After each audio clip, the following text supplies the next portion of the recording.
Is Nick Fury too old? Is he all washed up? What about Disney Plus? What about Marvel? What about the whole Avengers franchise? Is it washed up? Are they just too old? The answers to these questions and more coming up in my review of Secret Invasion. It's all finished up. But first, go into the description and click on that link for a free ebook, fantasy ebook just for you. And remember to like and follow and share and all that fun stuff. All right, let's do it.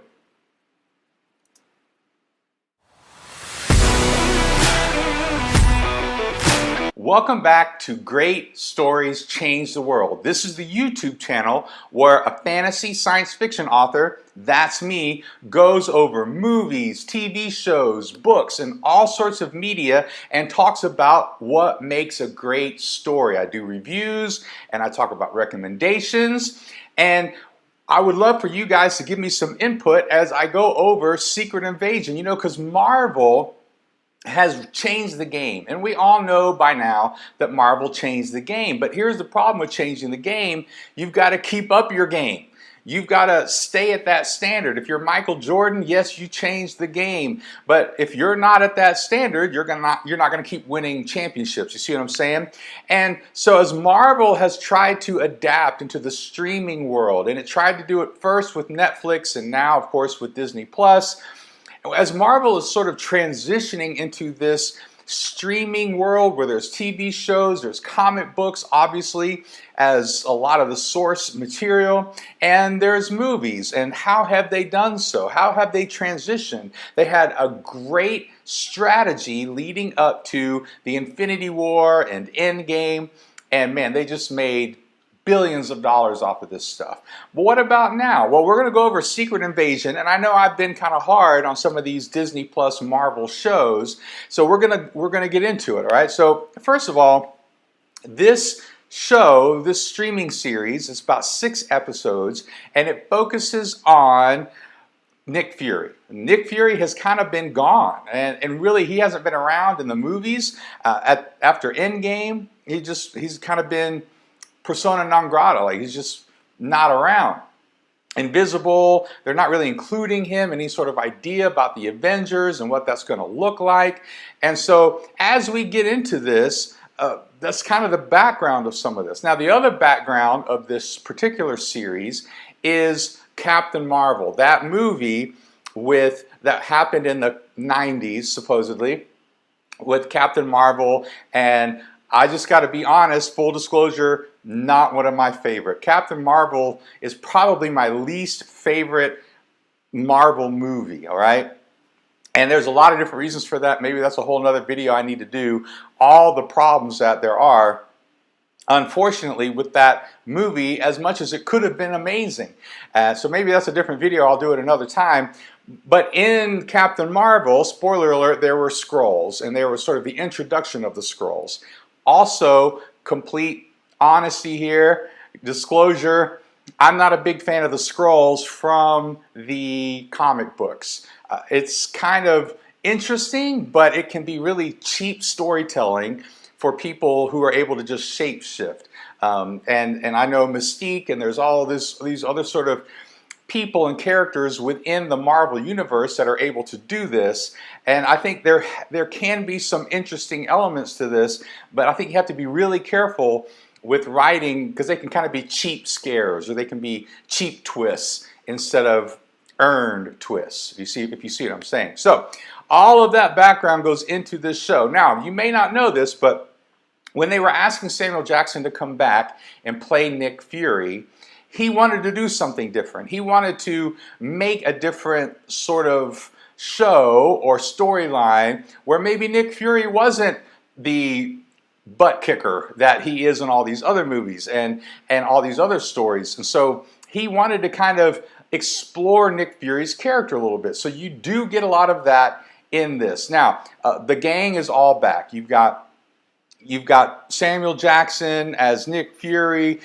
You've got other people as different characters that you will remember from the other movies. Maria Hill is back, obviously. So the whole idea is something's happening with the Skrulls. So this is kind of the setup in the first episode. Something's happening with the Skrulls. there's this infighting between some of the different factions of these Skrulls. Now the Skrulls are able to hide amongst humanity because they can shapeshift, and so they have done so. And they've been friends with Nick Fury all this time, but it's been 20 years, 20, 30 years since the time of Captain Marvel and the promises he made to them to get them a new home, because they were kind of refugees at that point. And so there's these different factions happening, and so Nick Fury decides to come back. And now they explain his absence by saying he's kind of been up in space, helping to do some sort of defense system in space, and story reasons, right? And so therefore, now he's coming back, and he's coming back as an older man. He's a little broken. He's the whole sort of idea is he seems washed up. He seems tired. He seems a little older, and he is older. Like, let's just be honest, Samuel Jackson is older. We're getting now into the whole Harrison Ford trying to be an action star sort of game here. So he's coming back specifically because he has friends in this fight. He started this sort of issue back in the 90s with Captain Marvel. And as usual, they have to explain away why the Avengers aren't coming into play. Now, they talk about the Avengers and these guys, but they have to explain why we're not going to see any of the Avengers in this movie. And this is one of my problems with sort of these big properties and franchises, as they have all these different movies and all these different shows. It becomes a little convoluted to talk about why they just don't all come together. Why don't you just call Superman for DC, right? Every time there's a big problem, why don't you just call Superman? Well, they don't. Why not? Well, they got to come up with a reason why, or whatever the thing might be. Batman is easy, right? Because Batman's just Batman. He's going to handle it. And so you can do this, but again, they have to kind of come up with a reason why he's not calling the Avengers.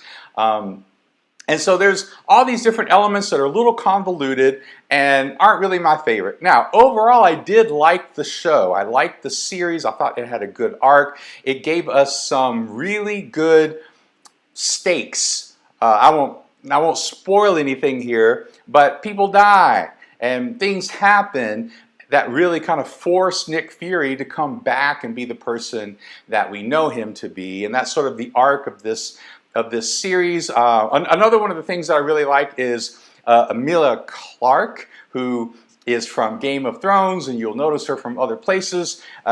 She's a little older to be playing sort of a younger character. However, she does a great job. She's kind of this anti-hero, neutral character. And I really liked some of the things that they did with her.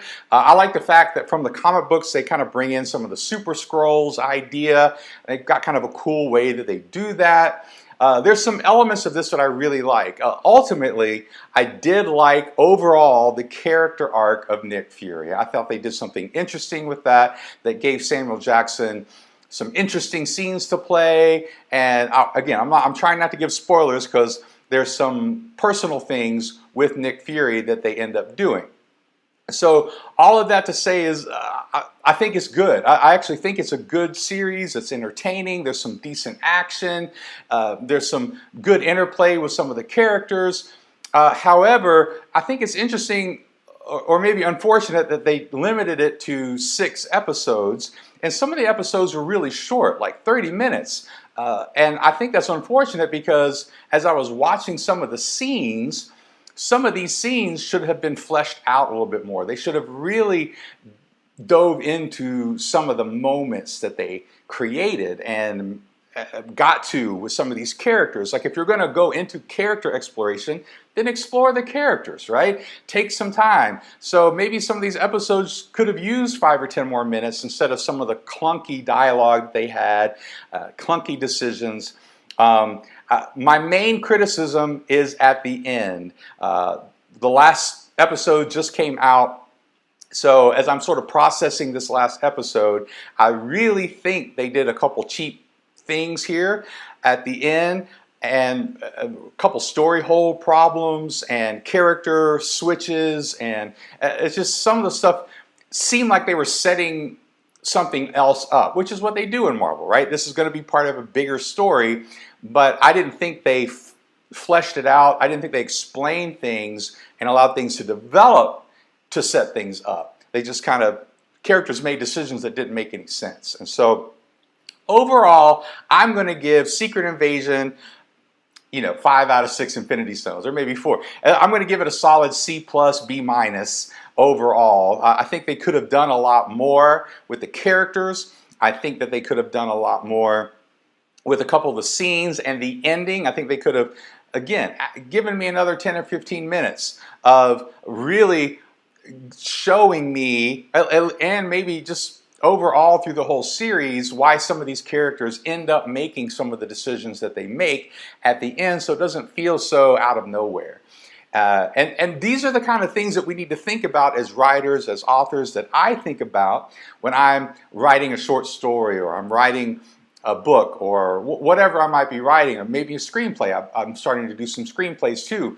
These are the kind of things that we got to think about. How have we set this up well enough that the reader believes that this character would make this decision? And is this in line with the character? And what sort of themes should we kind of come up with? I really like the overall theme of, is Nick Fury just washed up? Is he making mistakes? And there's some of that curiosity and mystery throughout the show. I think is really good. There's good character development. It's a good place to put Nick Fury and an older Samuel Jackson. So a lot of that I think are good. So you let me know what you thought of Secret Invasion and what Marvel is doing in general. I think some of the movies have been duds in the past few years. So you let me know what you think about what Marvel's been doing and where they're going, and what you thought of Secret Invasion specifically. All right, so put that in the comments. Remember to like and follow and subscribe to this channel, and go into the description and get that free ebook. Okay, so until next time,